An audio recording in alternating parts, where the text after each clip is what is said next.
Hey guys, this is Jesse Camacho, and you're watching Kendall Talks. Preview. What's up, guys? It's your host, Kendall Tucker, man. And today we got a very talented actor. You may recognize him from a few different movies, but his most recent screening being the hit Netflix series Locke and Key. Today we got Jesse Camacho with us. Thanks for joining us, bro. Oh, thanks for having me, man. This is going to be fun. I'm looking forward to it. Yes, sir. How's it been going, man? How's the quarantine life?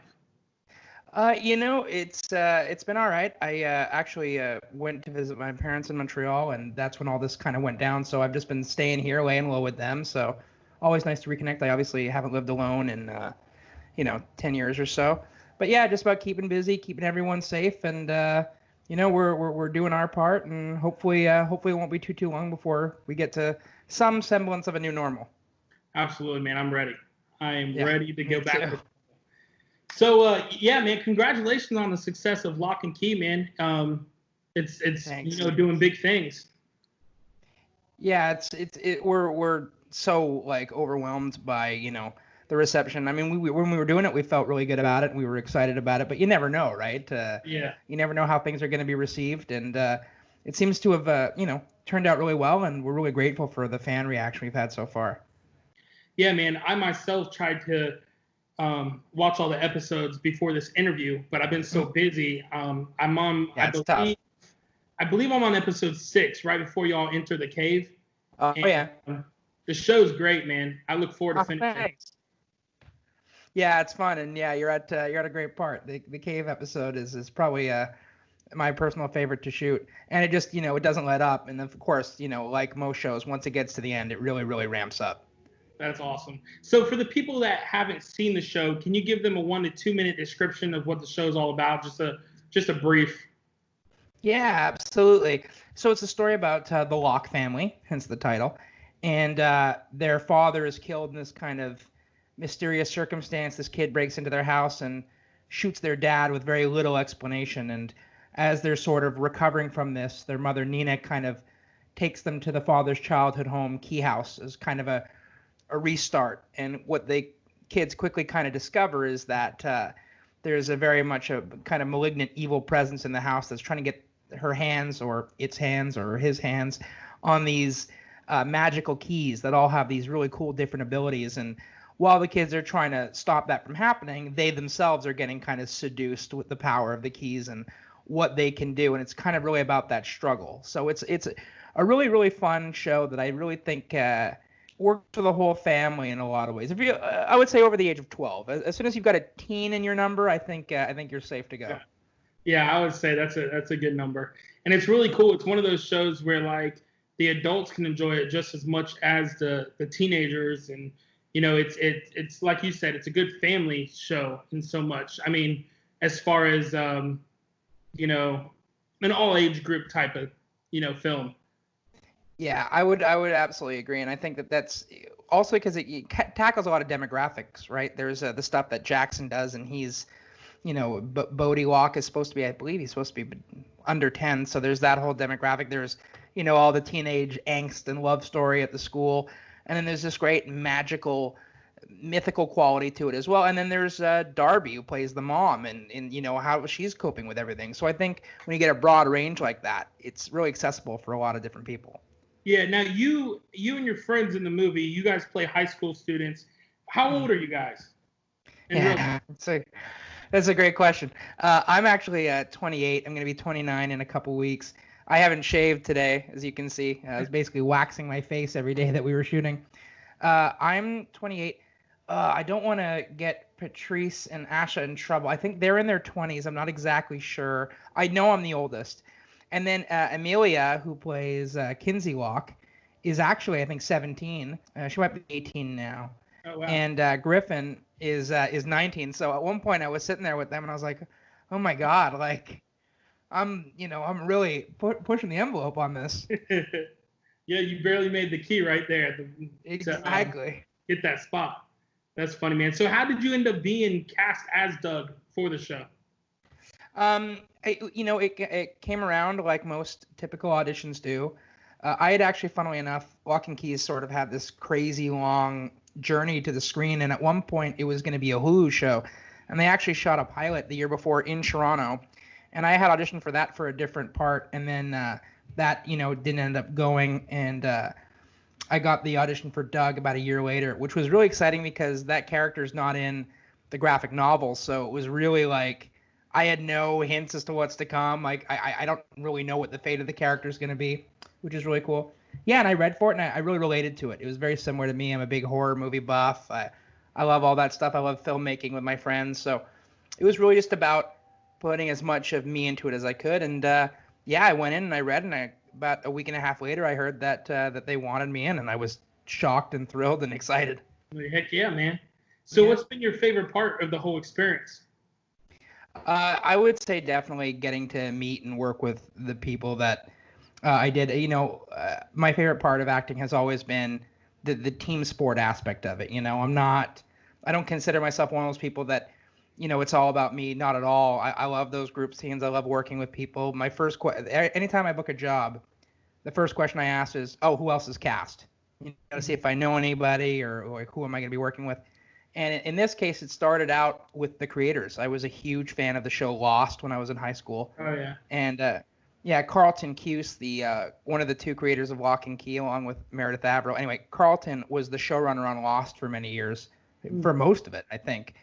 So I was really excited about that. And then just getting to work with that cast was just so much fun, and and we got along better than I could have ever imagined. So easily, by far, the funnest thing and the best thing about it has been meeting like a whole new section of best friends that I have now. That's awesome, man. So where did you guys shoot at? So I'm from Montreal, Canada, but I live in Toronto, Canada. And most of the stuff was shot in the studio and in schools in and around the city of Toronto. But a lot of our exterior stuff, especially the cave stuff, was in Lunenburg, Nova Scotia. So yeah, it was all in Canada, but for the most, I would say maybe 80% Toronto, 20% Nova Scotia. Is all the actors that played in it, not all of them, but most of them, a majority of them are Canadian actors? I actually think it's a pretty good mix. I'm trying to do a count in my head right now. Obviously, a lot of the, the kind of more supporting peripheral, like episodic characters, a lot of them are Canadian. Amelia, who plays Kinsey Locke, is British. Patrice Jones, who plays Scott, is British. And then, Darby's American. There's a kind of a great international mix. We've also got Felix in there, who's from Australia. So it's really kind of an international thing. I would obviously think that, if you did a percentage of like the entire group of actors in it, a lot of them are Canadian, but it's a pretty good eclectic mix. That's pretty cool, man. So now you're not the only actor in your family. Both of your parents are talented actors. I was reading your dad, Mark Camacho, has been seen in several movies. He's played President Nixon in one of the X-Men movies. Also played a role in the Netflix movie Good Sam, which you happen to co-star in it with him. Which is a great movie, by the way. I watched it. Nice. Your mom, Pauline Little, has done several things as well as being a lot of voiceover stuff. What kind of role does your parents play in your acting career? Yeah, well, obviously, when I came out of the womb, basically, I wanted to start acting. Like, I wanted to do it. It's basically in my blood. And I started asking, I think, around the age of 5. And at first, I think they were a little mortified. They were a little like, are you sure? It's a lot of rejection. It's, we want you to have a more, stable life than, the average actor does. But by the time I think I was like 8 years old, they were like, all right, you've asked enough. Let's give this a shot. They're my idols. They're my inspirations. They're, the coolest people. And, they're very supportive and they're behind me 100%, but they're not stage parents. They're not, they weren't signing me up for tap dancing and voice lessons. And they're like, you drive this bus. It's however you want it to be. But they're extremely supportive, and I look up to them. And getting to work with my dad on Good Sam was so much fun. That was like a pinch me moment for sure. Yeah, that's my next question. I mentioned the movie Good Sam that you were part of. How did you and your dad both get parts in that movie? Yeah, it was a crazy coincidence. I live in Toronto. He lives in Montreal. And we both taped for it. We both, sent in audition tapes. And we didn't hear anything for a couple weeks. And then my dad called me one morning and he was like, hey, have you spoken to your agent today? And I was like, no, what's going on? He's like, well, I just heard I booked Good Sam.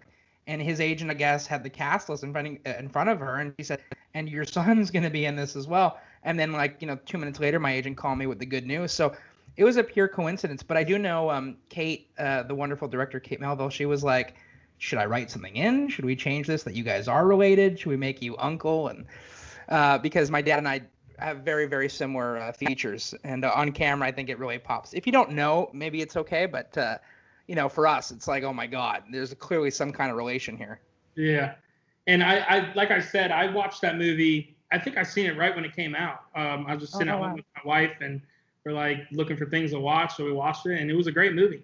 Good story. Yeah.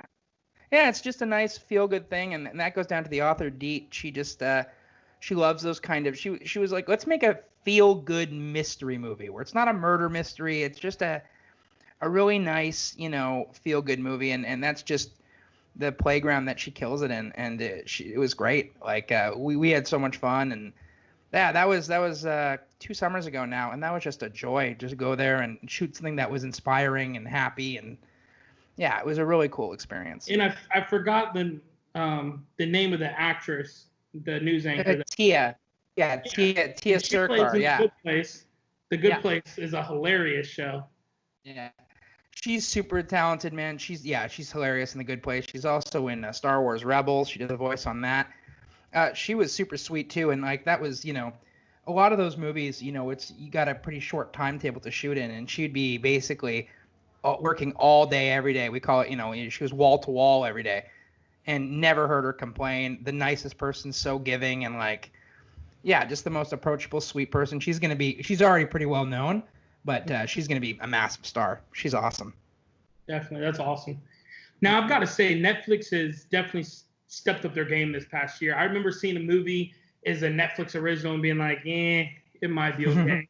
Now Netflix is putting out great, if not the best movies and shows. And the cool thing about it is not only are they bringing in huge actors, but we're seeing a ton of new talent arise from Netflix. And I think that's just great. What's your thoughts on Netflix and the direction it's heading? I think it's really amazing. And, obviously everything that's going on right now in the world is terrible. And it's such a low thing, such a low priority. But I have found that Netflix really has stepped up, especially in these times. I mean, I've been a fan of them since they really kind of first started creating, programs. Like I love Stranger Things. Mm-hmm. I was a big, I very much enjoyed House of Cards, despite all the weird behind-the-scenes drama with that show. I just think that they've got really smart people, and like every other, business that grows, they've grown and learned from the past and adapted. And yeah, I totally agree with you. I think that they're the gold standard right now. And the fact that I was lucky enough to be part of 2 of their productions in the last, 2.5 years is like, it's overwhelming. Yeah, definitely. Do you have anything else in the works that you'll be working on as soon as this whole quarantine's up, or is your main focus right now seeing about a season 2 for Locke and Key? Yeah, obviously, we're supposed to go again. We're hoping that I guess we probably would have been going around now, and obviously that's going to be pushed until it's safe, which is exactly what should be happening.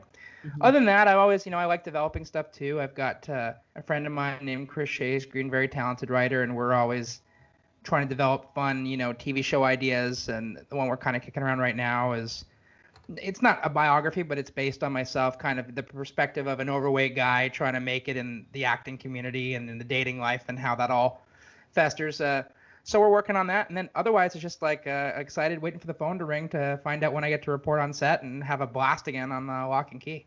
That's awesome, man. So before I'm not going to hold you too long. Before we wrap things up, what's some advice that you can give to a young actor trying to make it in the industry?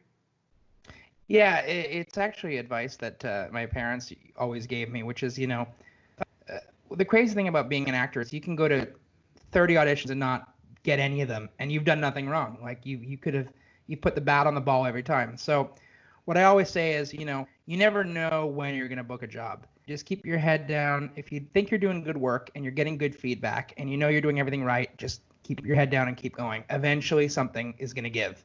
It might take one audition. It might take 30 years. And if you really love it, stick with it. Keep your head down. Keep doing good work. That's all you can really do, right? That's great advice, man. Well, Jesse, I appreciate you sitting down with me, man, and I look forward to seeing more of your work in the near future. Thank you so much for having me, man. This was a lot of fun. Let's do it again sometime.